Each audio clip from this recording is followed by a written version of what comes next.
Et en plus ma mère ne le sait pas parce que toute sa vie elle a cru que je l'avais fait vers 17 ans. Bon bah maman, si tu passes par là, parce que je sais que tu regardes mes vidéos, je suis vraiment désolée pour tout, tu sais que je finis toujours par te dire la vérité. Hey tout le monde, j'espère que vous allez bien mes amours. Aujourd'hui on se retrouve pour une vidéo que ça fait archi longtemps que j'ai pas fait. Je suis même limite stressée parce que déjà de une, ben j'avale ma salive de une, j'ai pas l'habitude, enfin...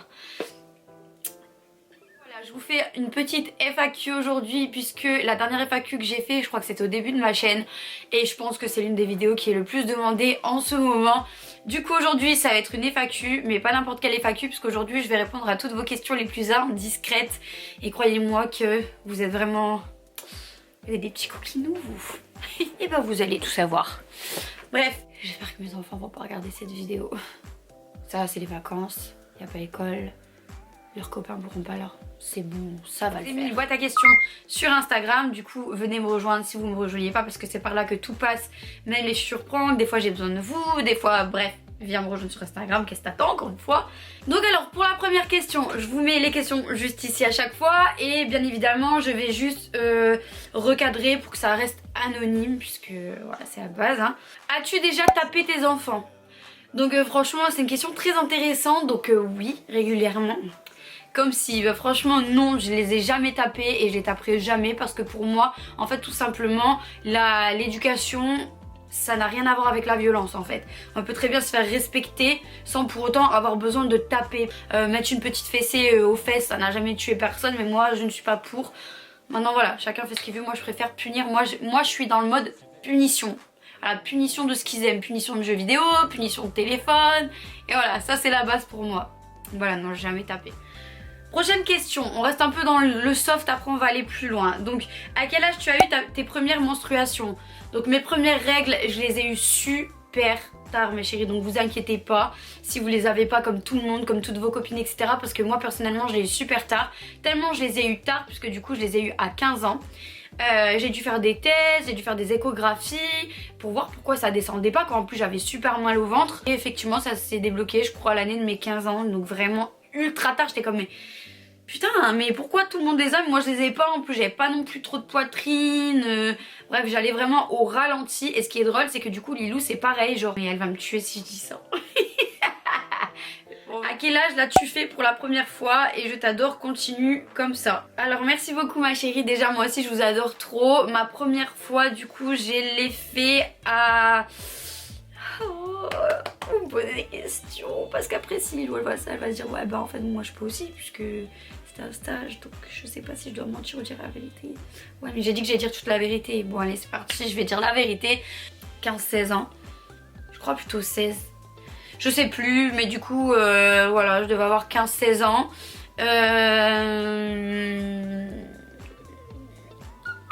Et en plus, ma mère ne le sait pas parce que toute sa vie, elle a cru que je l'avais fait vers 17 ans. Bon bah maman, si tu passes par là, parce que je sais que tu regardes mes vidéos, je suis vraiment désolée pour tout. Tu sais que je finis toujours par te dire la vérité quand je te mens. Et bah aujourd'hui c'est le jour où je te dis la vérité, même s'il est trop tard.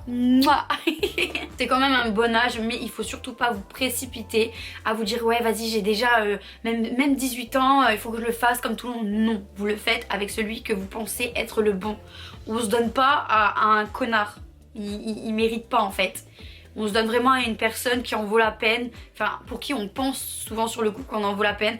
Donc vraiment mes chéris réfléchissez parce que souvent après ça, sinon vous vous sentez sale de vous être offerte à un homme. D'ailleurs en parlant de première fois, ça va partir un peu dans le sujet, mais en parlant de première fois, j'ai vu d'autres influenceuses et beaucoup d'influenceuses dire oui de toute façon vous attendez pas à je ne sais quoi, la première fois c'est nul, la première fois c'est si ça. C'est extrêmement faux. Je peux vous assurer que si la première fois vous le faites avec une personne avec qui vous êtes depuis un moment, qui vous connaît bien, qu'il y a de l'amour entre vous, qu'il est attentionné etc, ça peut être vraiment parfait. Donc je vais pas entendre dès la première fois, de toute façon c'est nul, c'est une formalité, c'est extrêmement faux. Donc prenez votre... Qu'est-ce que ça te fait d'être reconnu dans la rue? tu habites dans le nord, sinon je t'adore trop. Donc franchement moi, alors j'ai dit que je disais toute la vérité. Du coup j'adore vous voir dans la rue et maintenant de toute façon à chaque fois que je sors, la plupart du temps je croise des abonnés. C'est systématique. Des fois en fait j'aimerais bien pas me maquiller ou être vraiment regardée avec un jogging XX large et sortir comme ça, je m'en fous comme avant, mais c'est plus trop possible parce que je sais que la plupart du temps je vais devoir faire des photos etc. et que du coup bah j'ai pas envie qu'il y ait des photos de moi ultra horribles qui sont en possession de gens. Mais du coup franchement ça me fait toujours ultra plaisir quand vous me croisez, n'hésitez pas à venir me voir, je suis là pour ça. Si je suis là aujourd'hui c'est grâce à vous, donc je vous dois dans tous les cas d'être là pour vous. Si vous me croisez et que ça vous fait plaisir, bah tant mieux, ça me fait plaisir aussi de faire un petit câlin. Voilà, avec le Covid on peut plus trop, mais enfin un check du coude, on fait des photos et tout, c'est trop bien. D'ailleurs je fais mes best selfies avec vous dans le rayon fromage, dans le rayon pâtes. Je sais pas si j'ai encore les photos sur moi, parce que souvent on me tag, c'est toujours dans les grandes surfaces, parce que moi quand je sors c'est pour aller en grande surface. Dans le rayon pâtes, dans le rayon charcuterie, on s'en fout, nous on fait des selfies partout. Bref, iconique. Parce que je vois une question, il y a quelqu'un, enfin toujours, vous voulez trop savoir l'âge de ma première fois, mais il y a des gens qui me disent à quel âge t'as déjà fait rouloum rouloum. Trop drôle. Bref, est-ce que tu as déjà fait dans un lieu public? Donc oui, voilà, oui. Ah non, c'est gênant, c'est ultra gênant. Mon chéri va me dire tu publies pas ça, mais c'est pas grave, c'est le but de la vidéo. Donc oui, on a déjà fait dans un lieu public, même dans plusieurs lieux publics. Donc en fait quand vous avez, je sais pas, 17-18 ans, que vous vivez chez vos parents, etc. Des fois voilà, il faut trouver des petits superfuges. Et ça nous est déjà arrivé genre de faire ça dans des lieux publics. Vous m'avez pas demandé où, donc je ne vous dirai pas où. Voilà, mais oui. Il y a une autre question que j'ai trouvée super intéressante, c'est est-ce que tes enfants ont déjà été dégoûtés? Non, est-ce que tes enfants sont un peu dégoûtés quand tu embrasses l'homme que tu aimes devant eux? Et ben en fait tout simplement je n'embrasse pas mon chéri devant mes enfants. Alors chacun fait ce qu'il veut encore une fois. Moi je peux pas embrasser mon chéri, enfin si on se fait des bisous mais c'est bonne nuit, tu vois. Des bisous en mode des bisous papy, mamie. Les vrais bisous, ça reste pour nous l'intimité et quand on a à deux, moi je suis quelqu'un de très pudique.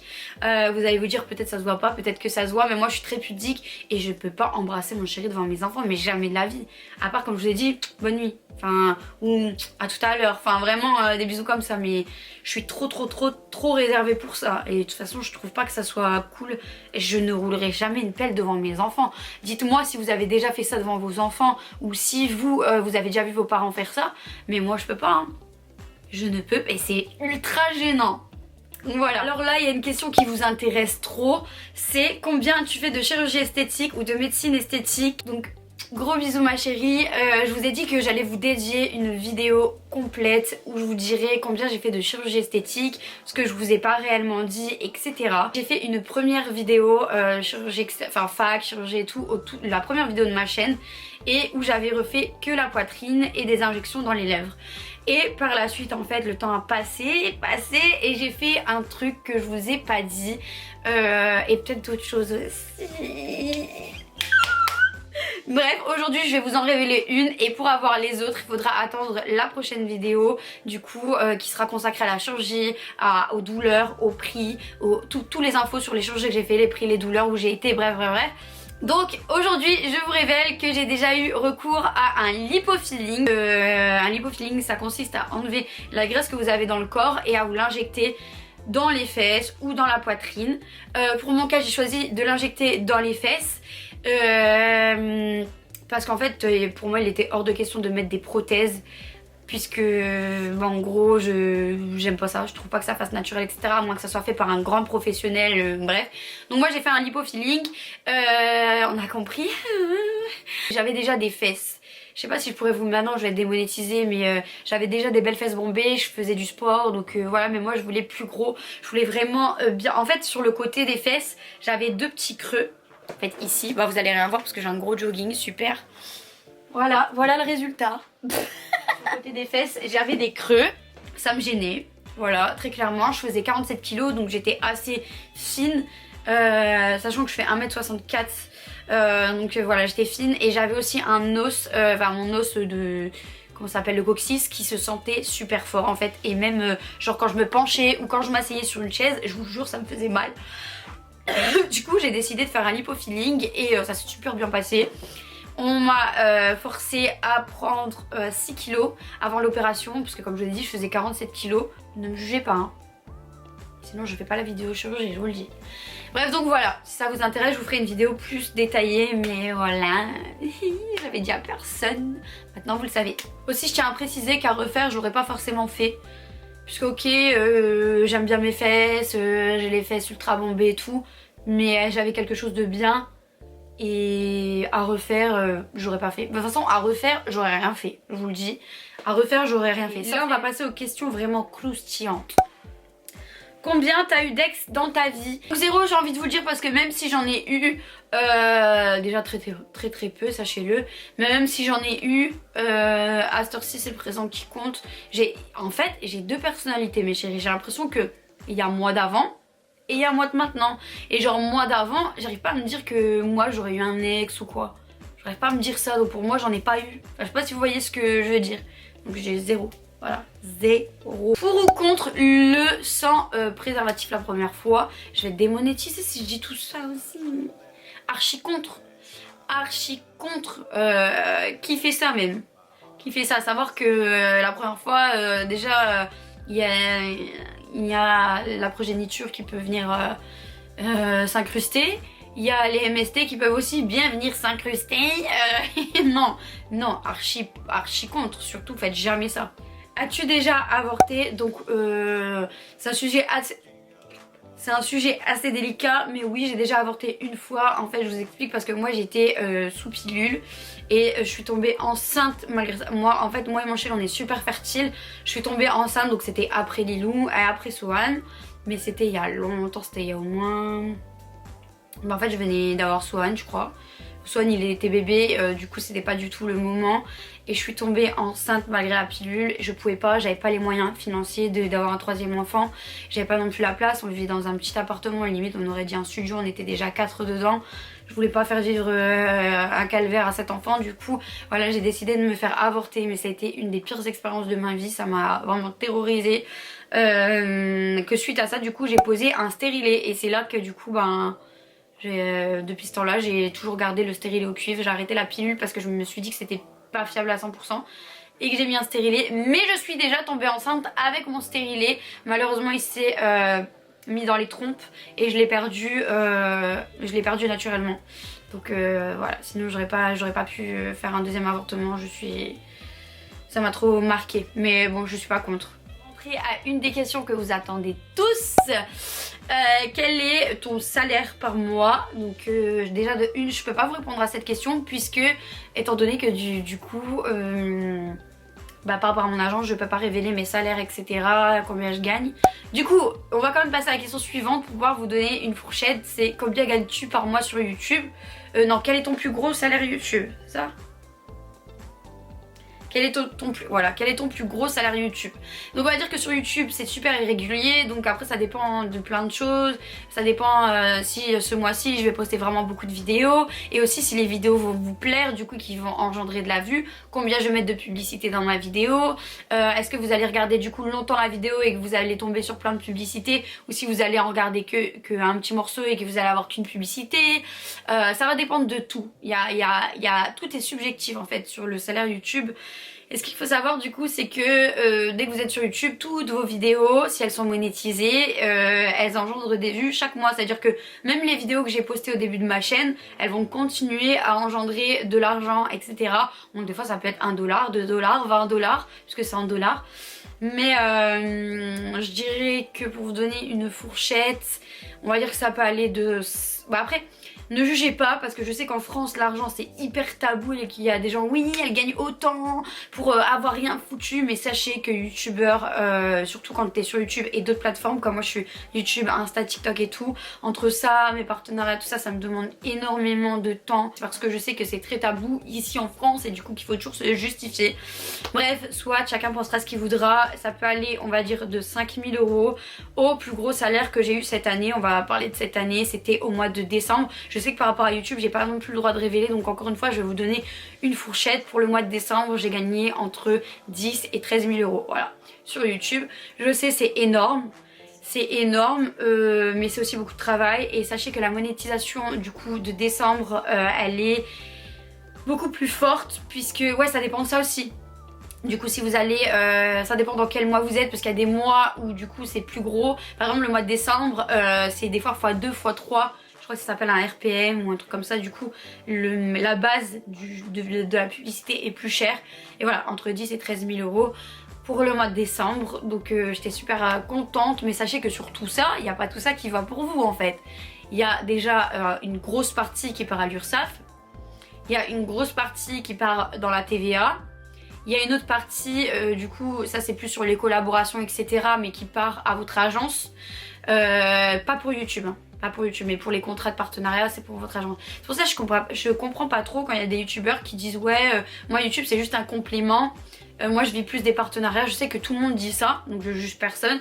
Mais moi de mon côté, pour moi, mon salaire sûr, c'est YouTube en fait. Parce que je sais que ça va dépendre de mon travail et de mes idées. Ça va dépendre aussi si vous aimez, mais je sais que ça va dépendre que de moi de sortir plus de vidéos ou pas. Alors que les partenariats c'est subjectif en fait. Si j'ai pas envie de saouler mes abonnés, je vais en faire moins. Peut-être que les marques, certains moments elles veulent pas trop travailler avec moi, d'autres plus. Donc je compte pas trop sur les partenariats, même si c'est bien évidemment le plus gros. Les partenariats, parce que bien évidemment pour un partenariat vous allez gagner des fois votre salaire YouTube. Ça dépend, tu vois.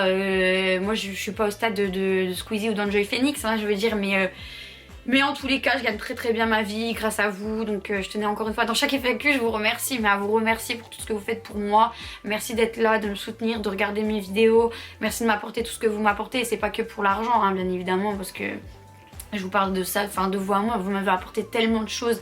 Déjà j'ai guéri de tellement de blessures grâce à vous. Je me suis plus jamais fait de choses bizarres. Depuis que je vous en ai parlé, parce que je sais que je dois vous aider, que je suis un peu un modèle pour certaines. Du coup bah en vrai vous m'avez aidé sur tellement de points que j'ai pas les mots. Donc merci beaucoup. J'ai avoir les larmes aux yeux, les larmes qui montent, donc je vais me calmer. Mais voilà. Ouais. Je sais que j'ai énormément de chance.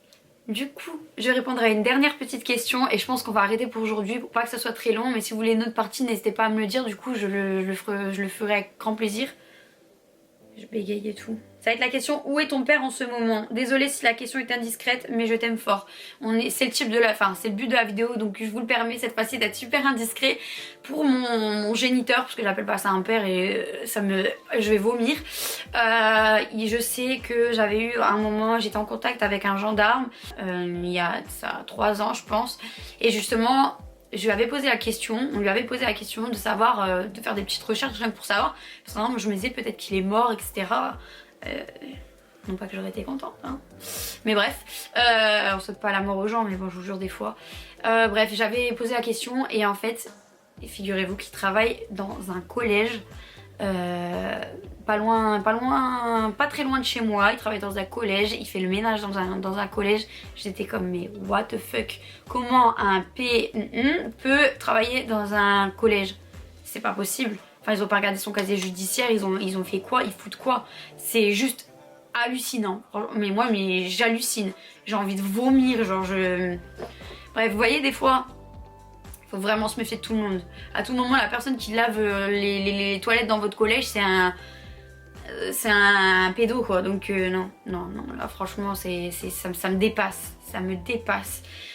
Bref, de toute façon, il y a beaucoup de personnes qui vivent dans l'impunité. Je vais terminer avec le mot de la fin, qui vivent bien, qui vivent dans l'impunité pendant que toi tu subis des choses, pendant que toi t'as remis ta vie en jeu pour certaines choses, pendant que toi tu vis mal tout simplement, ou que t'as mal vécu pendant un moment de ta vie.